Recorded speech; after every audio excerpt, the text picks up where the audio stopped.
Welcome to the Creative Play and Podcast Network. Join us as we share our favorite RPGs, one-shot games, tabletop games, reviews, and convention panels. Sit back and enjoy the show.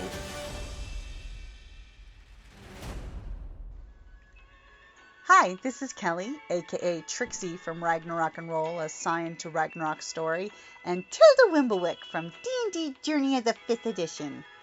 First off, I would just like to say thank you to everyone for listening to our varied adventures, as well as for rating us on iTunes and RPGpodcast.com. If you haven't rated us yet, we would greatly appreciate it if you could. And if you're looking for more ways to support our efforts, we are now on Patreon, a great site where you can help us continue making more podcasts, as well as some special surprises for our patrons. If you can, please look us up at www.patreon.com/cppn. Every little bit helps. And again, thank you for listening. Hey guys, Jim here, And Kelly. and we are back for RPG a Day 2024 with August the 19th. Sensational session! Ta-da! Dun, dun. Dun, dun. Okay, well, I know that my story today was inspired by yesterday's memorable moments that we were discussing, specifically when you mentioned the beach. Oh. So this is going to go back to Ragnarok and Roll with my Scion of Loki, and you had mentioned the giant on the beach who had the whole territorial thing, my beach, you know. beach. So now we had come to an accord with him, Mhm. you know, so at one point, you know, we were all cool with the beach. We're like, hey, you do you, boo. But just don't fuck with anybody, or Don't mess with lift the your boat. weights, do your, but don't mess with the normies and all that type of stuff, and we're good. We won't have another problem. Don't be attacking people just because they have faith. But we were given, each of our characters had been given tasks and stuff by our divine parents, and one of my tasks was that I had to break into a vault, and this was Ocean City, New Jersey, the boardwalk, and so we had the Muscle Beach guy. Well, so I was supposed to break into a vault in one of the hotels on Boardwalk, and one of the big fancy ones, and retrieve something from a specific,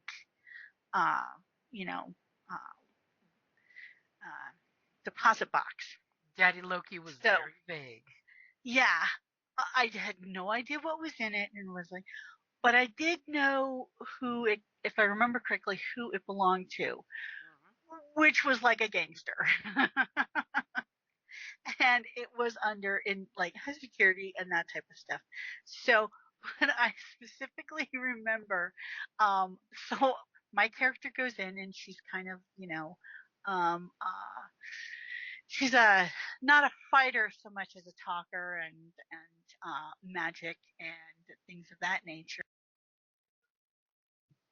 So, but she also has wireless interface, and so she goes in and starts talking to the clerk behind the desk, and these Fenrir guys come in, and I know they're actually looking for me, but they don't know who they're looking for, and so I'm kind of like being unobtrusive and stuff. But what happens is they go up to the clerk, and they are just terrible to her. They are mean and like demanding, and you have to, and she's like, I'm sorry, I can't help you. It's like, and they're about to get violent and stuff. So I come up and I'm like, oh, that's okay. I'll take over. I'm the manager. How can I help you?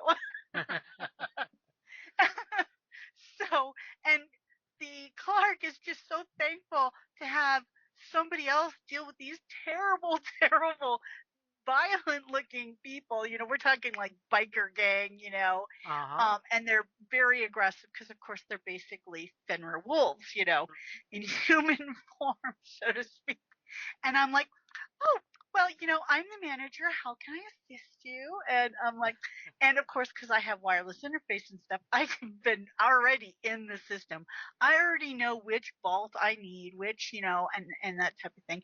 And this is providing the perfect distraction.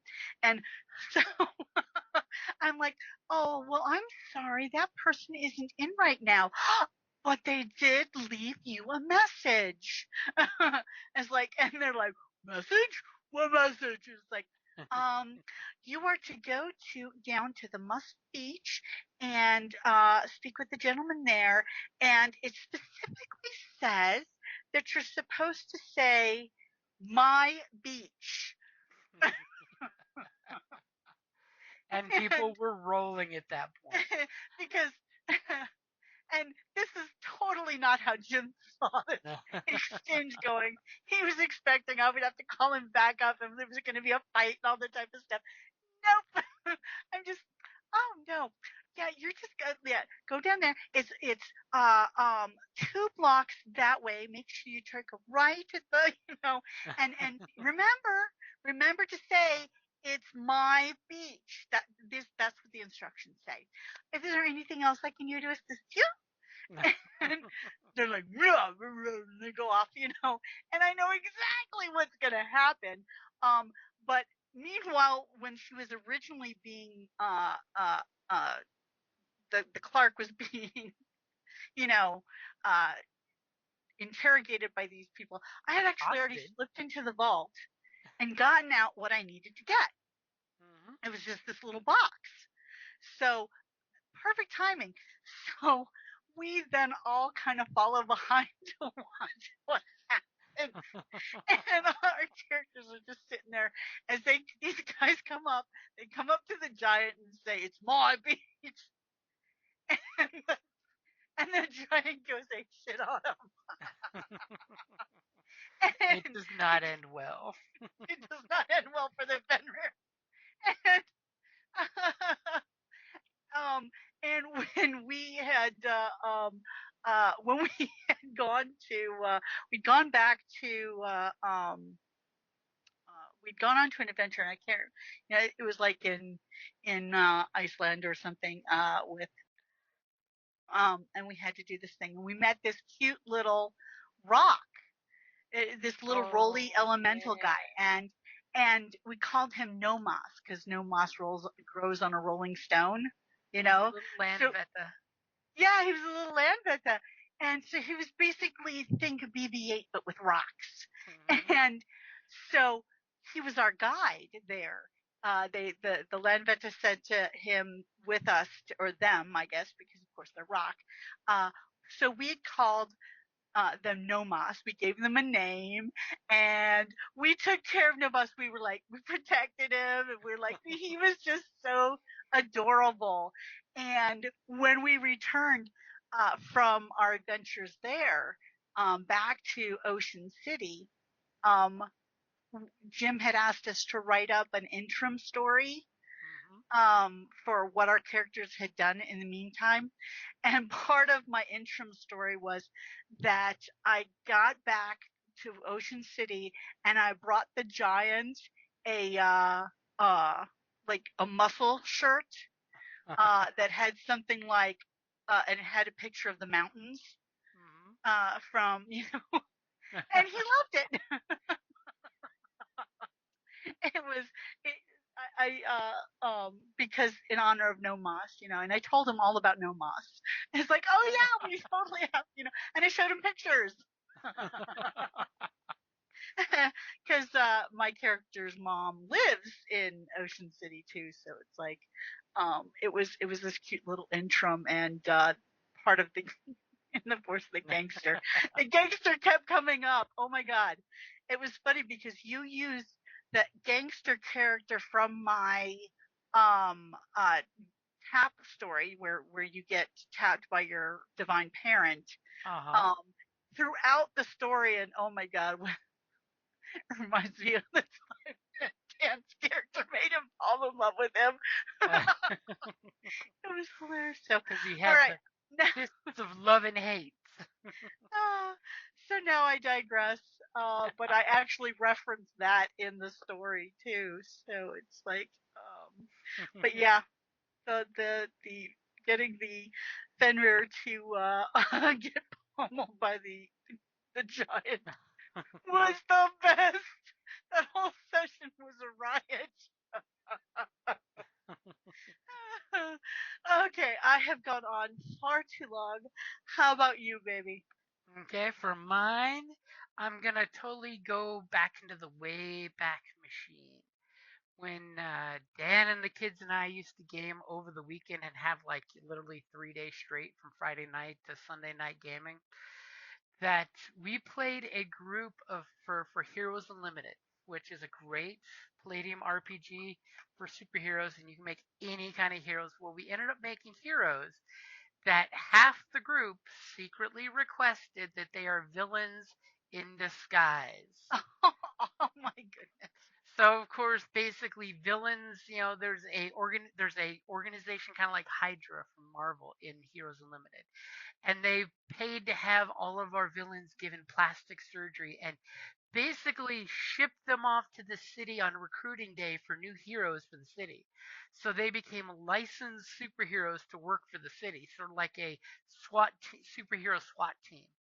Well, in the game, we'd set up a character that was basically think Malcolm X and Charles Xavier mixed together. So he was a freedom fighter for the rights for mutants, but not like Charles Xavier in the X-Men. He was willing to use his powers to damage, destroy, do some violence, nothing too crazy, to free mutants. And his backstory was that he was kept in a corporate think tank because he's psychic, and he basically was kept as a small child locked in a box because nobody was afraid to be close to him, because when he can manipulate your mind, nobody wants that.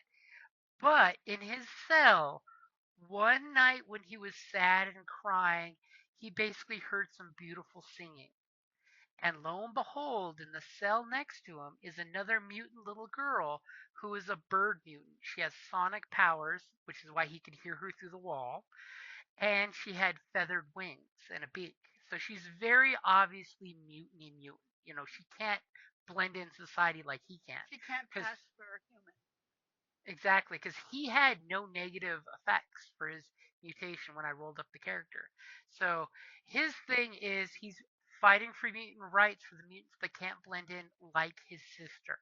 Because eventually the two of them escape and free a couple other mutants from the corporation that were using mutants for corporate reasons.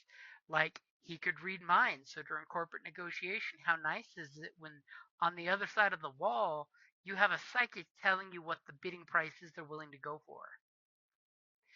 And Amanda, and one of my players in the group, her character was super strong. We're talking like she can crack buildings and use them as club strong. So she ends up falling in love with Adam. That's the name of this psychic mutant. So they end up having a off of work romance with each other happening. Well, unfortunately, since we set it in Chicago, the terrorist mutant group decided to basically hold up Oprah's show live and basically give their spiel for mutant agenda, for mutant rights. And he was actually going to use his might and push to keep himself on the air and filibuster through the president's speech against mutants. That was his whole plot, was to get all the people to turn to channel 13 and not watch channel 4 with the president on it. So he was trying to be nice because Amanda's character made him promise not to hurt anybody. So he gave all of his super hyper violent mutants, just like the Brotherhood of mutants from X-Men, they all had to behave because he was the type he would break your arms and legs if you misbehaved him. So if he got to that point, he would do violence to his own people. So while they're held up in Oprah's studio in this like 40-story building in Chicago, the group shows up and totally tells the police and the SWAT to stand down. They're going to go in the building and settle this. And since they have the authority to do it, the group is totally cool with it. Well, the group starts, doing their infiltration of the building, and they end up running into the bird girl who's the lookout. Because if anybody can send a signal, the one with sonic screech, you could hear her from a mile away. So Amanda's character totally goes up to her because they've become friends, and she's like, "Stick with me." She went back and lied to the two SWAT agents that were with them, saying she's a double agent, blah blah blah. She's with us, and all of a sudden the group is infiltrating with her right behind in standard SWAT style, where everybody's got their arm on each other's shoulder, moving up single file. Well, all of a sudden there was this dramatic scene where one of our teammates, Dan's character, who was not a villain, witnessed one of these guys that they've seen be hyper violent before. He basically burns people alive. He's a radioactive version of Pyro that likes to hurt people. Terrible. And he basically goes up and snaps the guy's neck before he's seen. Using his, I So think he's an anti-hero. he had elastic powers, but he basically failed on public TV to stop this guy before, and the guy killed a bunch of people on camera. So there was history there, and immediately the bird girl, at seeing one of her colleagues' heads ripped off, screams. And the joke is, when we used to game, there was a big L-shaped couch corner piece, and I'm sitting next to Amanda. And I do the bird girl's voice with a shrieky little bird, and I go, ah, and scream. And in real life Amanda turns around and slaps me in the face so hard to smuzzle my mouth. I actually got a bloody nose from that. Oh my God. And I looked at her and said, "Is that how hard your character slaps her?" And I'm like, she's like, "Oh shit." And I'm like, "Yes. If you're not wanting to hit that hard, roll a pull punch." And she rolled the pull punch and failed. Because if you roll over a 12, you can do This is half terrible. or 1 point of damage. So instantly she swings and hits the bird girl's face, who by the way had no like super endurance powers. She was just sonic screaming and flight. That was it for powers. And literally hand goes into her face through the wall and just explodes her face. Because she did This is something a like. terrible story. Oh, oh, oh, But poor the worst part is, because her and the psychic guy, they're lovers, they've been together like a year in game, secretly hooking up with each other. They shared mind bonds, so that's how she knew how special the bird girl was to him. oh. And immediately, Amanda starts bawling and saying, "I wish I could take him back," because she knows that from then on, because she has no psychic defenses and she's already opened herself up to him, she basically spent the rest of the campaign avoiding him like the plague and ended up turning him into the cops. So This they is would put a side dampener on him so she could meet him again face to face without him knowing the truth. And it this. didn't help that the rest of the group that were villains murdered the other SWAT agents, so there's no proof of the two blatant murders they did. Even though the atomic guy, he had it coming, because he was one of those guys of, if he knows you're coming, you can't touch him. So that's my mine, because it was so sensational superhero where all these bad things happened. They ended up saving Oprah and stopping the bad guys, and kind of managed to get away without admitting to any murders, because they basically said the SWAT agents obviously killed those guys, Does and this then they game of have course died. alignment? Well, half the group were bad. The one who was good slowly was eroded by the rest of the party's actions because he kept going along. So he was basically like Lemonhead from The Shield. really nice guy, chipper, but your rest of your team is doing these evil acts and you're letting them get away with it because they're doing it for the greater good. And they do things like say, "Oh, I did it to save your life." This is It was it terrible. was a very dark scenario. I mean, there's even another one where Rayanne's character had darkness powers. She shot darkness beams that could cut people in half, and she could create a room full of darkness. Well, her husband ended up being a SWAT agent she hooked up with, and unfortunately, she traumatized him with her darkness once to get away with a crime. He failed his sanity check and was basically afraid of the dark the rest of the Oh, campaign. And then when they had a mutant baby, the baby's eyes were pitch black dark. He could never uh, look his daughter in the eyes. oh my God. A lot of things went really dark in that campaign, but it ended up really, really well. It went on for like a year and a half with supers, and they took out all the bad people. See, that was Sure, the this kick. isn't the boys. Hey, this was like It's the 20 boys' life. some odd years before the boys. I mean, however, it was around the time that the other one, not the boys, but the other jacked up superhero book that made fun of Nixon as president in the 80s. My brain is not working. I yeah, I'm blanking, but oh my goodness. Yeah, you know the one where it's got the world's smartest man and the owl guy and Oh, Watchmen. Watchmen. Thank you. Why is my brain blanking? I'm getting old.